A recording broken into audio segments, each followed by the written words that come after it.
నుదుటన చెదిరిన కుంకుమ ఈ జన్మకు మెరిసేనా? వసంత కోకిలా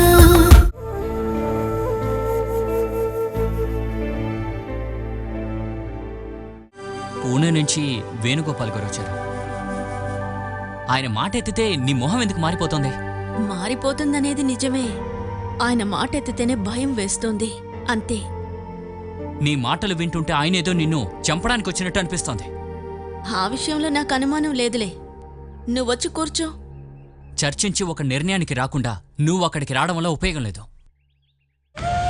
నీకు అజయ్కి ఒక మంచి సంబంధం దొరకాలంటే నేను జీవితాంతం ఆ రాక్షసుడితో జీవించాలి. నువ్వు చెప్పినట్టే చేయాలని నువ్వు ఆల్రెడీ నాకు అర్థమయ్యేనట్టు చెప్పావు కదా. నీ మాట వింటాను, సరేనా? బాలా, నువ్వేమీ మా కోసం త్యాగం చేయాల్సిన అవసరం లేదు. మరి తోడబుట్టిన నా కోసం మీరిద్దరూ త్యాగం చేస్తారా?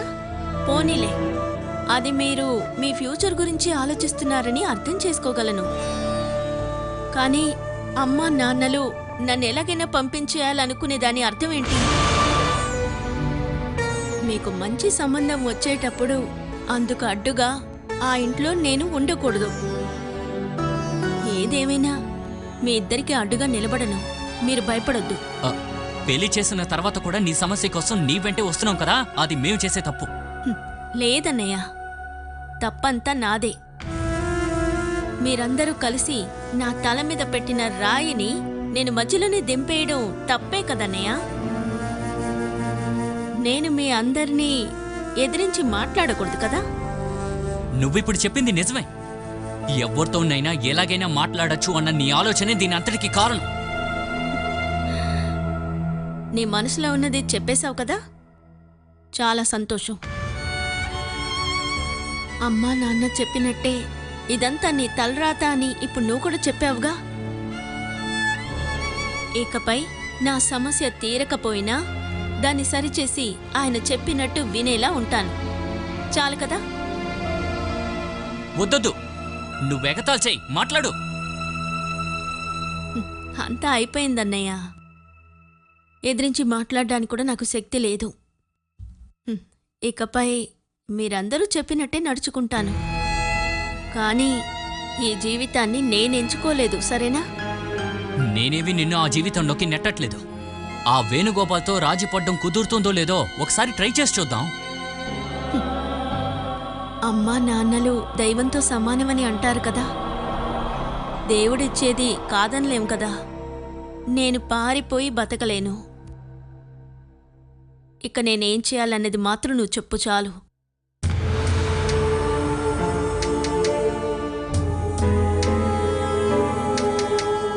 నువ్వు ఈ హాస్టల్ నుంచి రేపో ఎల్లుండో బయలుదేరిపోవాలి. ఆ వేణుగోపాల్కి ఏ రోజైతే వీలుంటుందో ఆ రోజు వెళ్ళి డాక్టర్ని కలుద్దాం. అతను చెప్పే డాక్టర్ దగ్గరికి వెళ్ళొద్దన్నయ్య. మనమే ఒక డాక్టర్ని కనిపెడదాం. మెడికల్ ట్రస్ట్లో నాకు ఒక డాక్టర్ని తెలుసు. నేను ఆల్రెడీ ఈ విషయం గురించి ఆయనతో మాట్లాడాను. ఈ మ్యాగజైన్లో ఈ విషయాల గురించి ఆయన రాస్తూ ఉంటారు. అపాయింట్మెంట్ తీసుకున్నావా? మనం ఆయన టైం కూడా చూడాలి కదే. ఓ, ఆయన సౌకర్యానికేగా అంతా. ఏదేవైనా సరే ఇక నుంచి మారడానికి సిద్ధంగా ఉండు, ఓకే?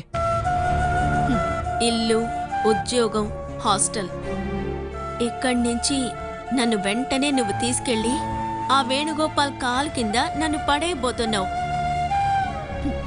ఈ నాటకాలన్నీ అందుకే అని నాకు తెలుసులే అన్నయ్య. ఎక్కడికైనా నేను వస్తాను. నా వల్ల నీకు నష్టం కలిగిందని నువ్వు చెప్పకూడదు కదా.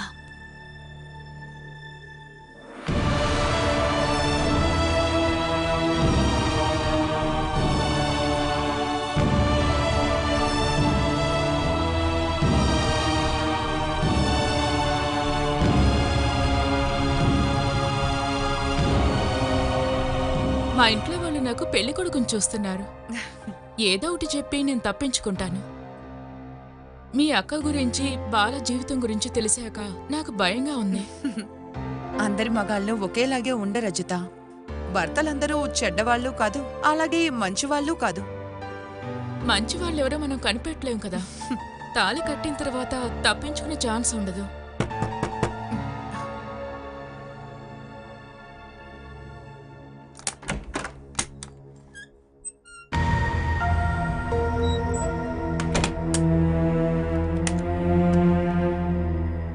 ఏమైంది బాలా?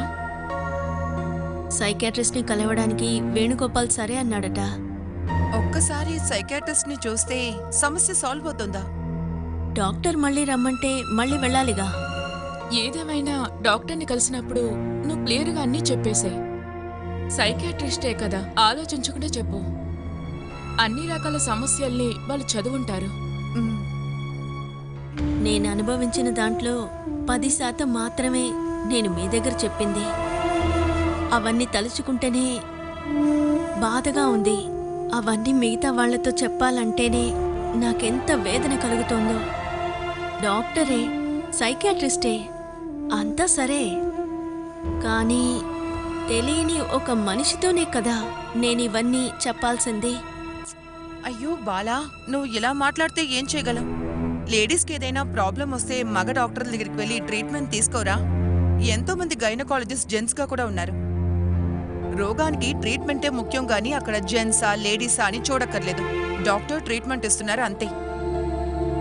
నేను చెప్పేదంతా డాక్టర్ నమ్ముతారా? ఇలా ఎక్కడైనా జరుగుతుందా అని అనుమానం రాదా? మనోవ్యాధి ఉన్నవాళ్ళు ఏమేం చేస్తారు అని మనం అసలు చెప్పలేము బాలా. వాళ్ళ మనసులో ఉన్నవన్నీ ఎప్పుడూ విచిత్రంగానే ఉంటుంది. అదంతా ఒక సైకాట్రిస్ట్కి అర్థమవుతుంది. నేనేమనుకుంటున్నానంటే మనోవ్యాధి అనేది అతని మొహానికి వేసుకున్న మాస్క్ లాంటిది. ఎవరు అడగడానికి లేరని లేడీస్తో ఎలాగైనా నడుచుకోవచ్చనే ఒక ధైర్యం. మీ అన్నయ్య హరి ఏదో ఒకటి చెప్పి సమాధానం పరచకుండా కత్తి పట్టుకొని గొడవలు పడే రౌడీ లాంటివాడైతే నీ భర్త నీ మీద చేయి వేయడానికి భయపడి ఆలోచించేవాడు. హస్బెండ్ని మనం సెలెక్ట్ చేసుకోవచ్చు, కానీ అమ్మా నాన్నల్ని తోబుట్టువుల్ని సెలెక్ట్ చేయలేంగా. దొరికిందంతా సర్దుకుపోవడం అనేది వేణు విషయంలో వద్దు బాలా. ట్రీట్మెంట్ తీసుకొని అతని రోగాన్ని పోగొట్టుకున్న తర్వాత మాత్రమే నువ్వు అతనితో వెళ్ళడానికి ఆలోచిస్తే చాలు. ఒక్కటి మాత్రం చెప్తాను బాలా, కౌన్సిలింగ్స్తోనూ ట్రీట్మెంట్తోనూ నయమయ్యే వ్యాధి కాదిది. మా అక్క ప్రాబ్లం ఏంటో నాకు బాగా తెలుసు. నాకు తెలిసి వేణుగోపాల్ ఒకే ఒకసారి ట్రీట్మెంట్కి వస్తాడు. ఉపదేశాలన్నింటినీ విని తలూపుతాడు అంతే. కంటిన్యూస్ గా మెడిటేషన్స్ తీసుకోవలసిన వ్యాధే ఇది. కానీ ఒక హోమియో మాత్ర కూడా తీసుకోవడానికి వీళ్ళు సిద్ధంగా ఉండరు. నేను బయలుదేరుతాను బాలా, నాకు డ్యూటీకి టైం అయింది.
నడు.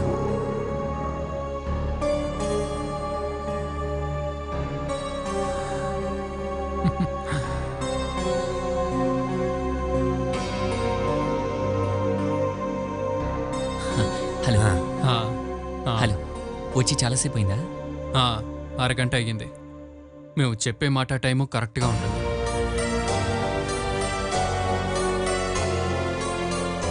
బాలసుధాని పిలుస్తున్నారు.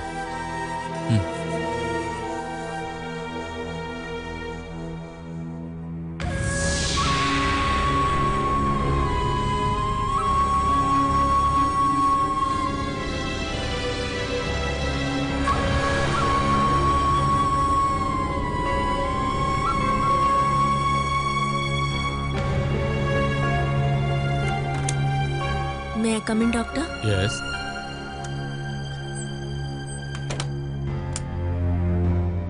అలా కూర్చోండి.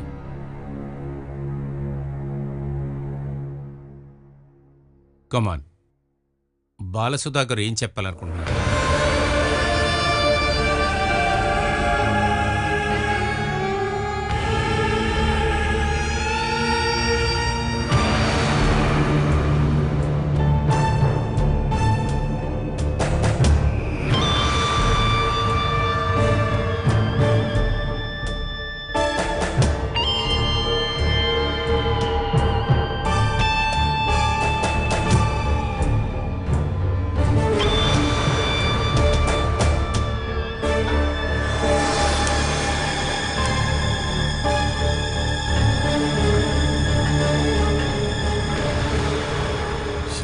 వీడు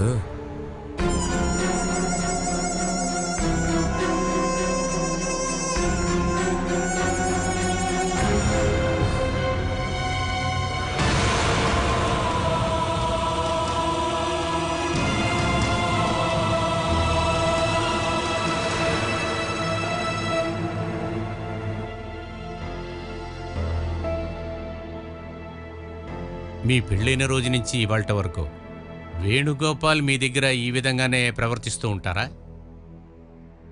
నేను ఎవరినైనా ప్రేమించానా అని మాత్రం ఆ రోజు అడిగారు. మీ గతం ఎటువంటిదో తెలుసుకుంటానికి ఆయన ఏదైనా ప్రయత్నించారా? నాకు అఫైర్ ఉందా అని తెలుసుకోవడానికి ఆయనకి లివింగ్ టుగెదర్ ఉన్నట్టు నాకు చెప్పారు. నాకు అటువంటిదేమీ లేదని నేను చెప్పాకే ఆ మాట వదిలేశారు. ఆ రోజు నుంచి నేను మా ఇంటికి వెళ్ళేంత వరకు మందు కొట్టకుండా నా దగ్గరకు వచ్చిందే లేదు. మందు కొట్టకుండా ఉన్నప్పుడు ఎలా ఉంటారు? ఉదయాన్నే లేచాక కొత్త మనిషిలా కనపడతారు. కానీ త్వరలోనే క్యారెక్టర్ మారిపోతుంది.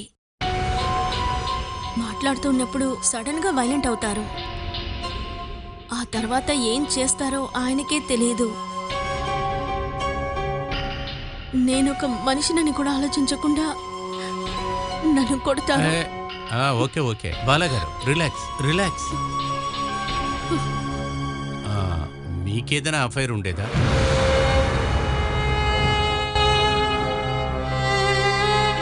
ఉండేది. మీ భర్తకి తెలుసా? తెలీదు. అది కాకుండా ఇంకేమైనా రిలేషన్షిప్ గురించి మీ భర్త ఎప్పుడైనా అడిగారా? మా ఇంట్లో ఉన్న పాత ఆల్బమ్ చూసినప్పుడు అదో రకంగా బిహేవ్ చేశారు. కాలేజ్ టూర్ వెళ్ళినప్పుడు నేను నా ఫ్రెండ్స్ కలిసి తీసుకున్న ఫోటోలే కారణం. అంతకుముందు అనుమానం మీద మాత్రమే మిమ్మల్ని అడిగారు కదా? అవును.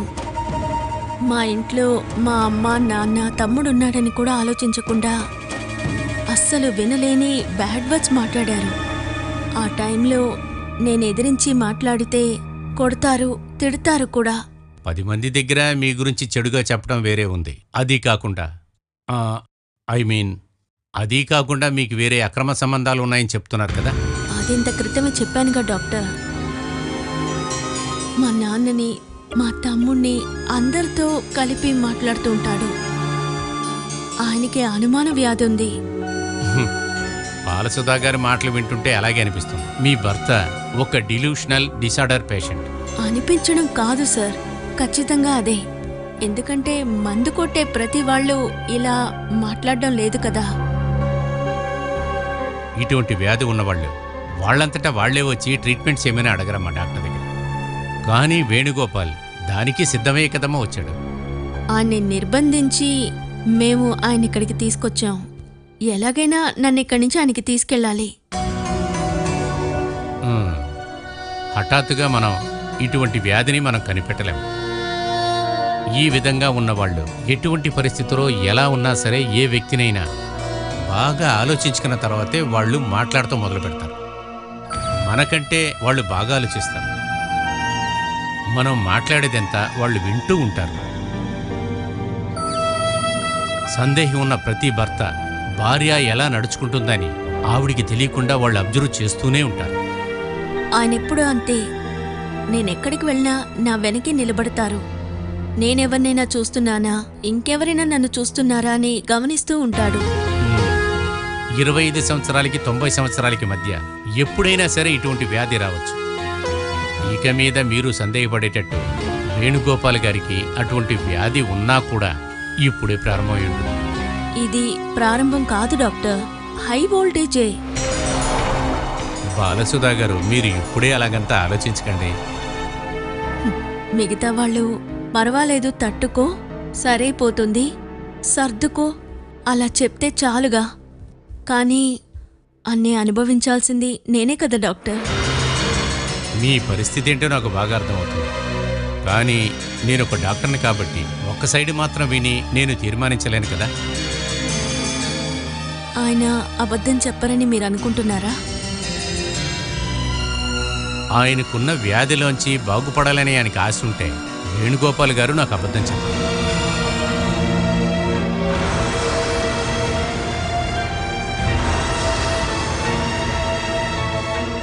వేణుగోపాల్ గారు ఇంతకు ముందు ఎవరన్నా డాక్టర్ని కలిశారా? లేదు, లేదనే అనుకుంటున్నాను. ఆయనకి ఇటువంటి అలవాట్లన్నీ ఇంట్లో ఉన్నవాళ్ళు గమనించలేదా? వాళ్ళందరికీ తెలుసు, కానీ వేణుగోపాల్ చికిత్సకు ఒప్పుకోడు. సెక్సువల్ పర్వర్షన్ ఉందా ఆయనకి?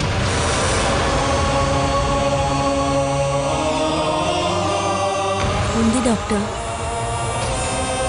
ఎలా అని నన్ను అడగొద్దు.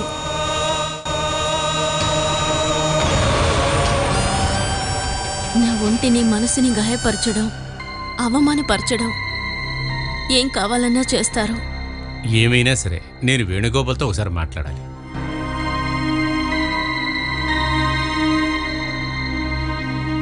Thank you doctor.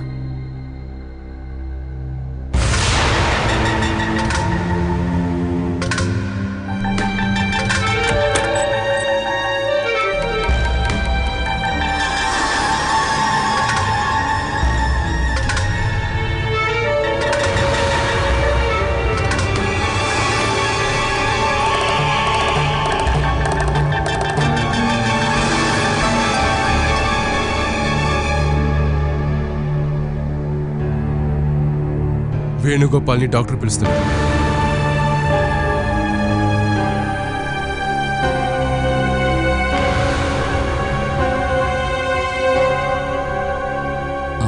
డాక్టర్ ఏమన్నారు? నేను చెప్పేదంతా జాగ్రత్తగా విన్నారు. ఆయనకి కావాల్సింది అడిగి తెలుసుకున్నారు. నేను చెప్పినవన్నీ నమ్మడానికైనా ఒక మనిషి ఉన్నారుగా, సంతోషం.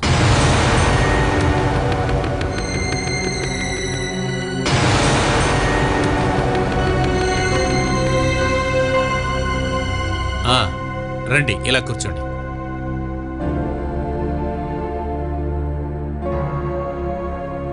వేణుగోపాల్ గారికి జీవితంలో బాగా ఇష్టమైన వ్యక్తి ఎవరు? మా అమ్మ.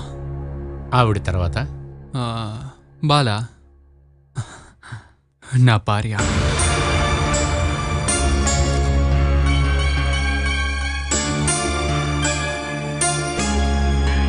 ఎంతకాలంగా మీరు మందు తాగుతున్నారు? ఒక 14-15 ఏళ్ళ నుండి. మందు తాగిన తర్వాత అమ్మను తిడతారా? తిడతారా? లేదు, ఇంతవరకు తిట్టింది లేదు. మరెందుకని మీ భార్యని తిడుతున్నారు, కొడుతున్నారు? మందు కొట్టడం అయితే నిజమే. నేను మత్తులో ఉన్నప్పుడు కొన్నిసార్లు కొట్టాను కూడా. అదంతా నా తప్పే. కానీ బాల లేకుండా ఇక నేను ఖచ్చితంగా జీవించలేను. మీ పార్ట్నర్ వెళ్ళిపోతుంది అన్న భయంతోనా ఆవిడ చెప్పిన అన్ని డిమాండ్లకి మీరు ఒప్పుకున్నది? అందుకేనా మీరు సిద్ధమైంది? నలుగురిని అడగకుండా, ఎంక్వైరీ చేయకుండా నీకు పెళ్లి చేసే సొంబల. దానివల్ల వచ్చిన సమస్య ఇదంతా. అది కూడా నా తప్పే కదన్నయ్య. నా ఉద్దేశం అది కాదు నాన్న.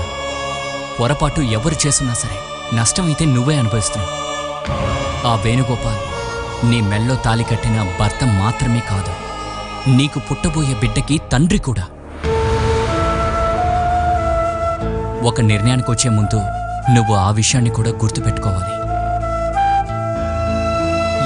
ఏదో ఒకటి చేసి నేను తనతో పంపించి నా బాధ్యత తీర్చుకోవాలని నేను అనుకోవడం లేదు. అన్ని సమస్యలు తీరిపోయి నువ్వు సంతోషంగా ఉండాలి. అదిక నా జీవితంలో ఉండదన్నయ్య. నీ జీవితం యొక్క ప్రారంభం మాత్రమే ఇది. నువ్వు ఇక్కడే ఆగిపోతే ముందుకెలా వెళ్తావు? నా భర్తతో వెళితే ఇక నేను చావడమే.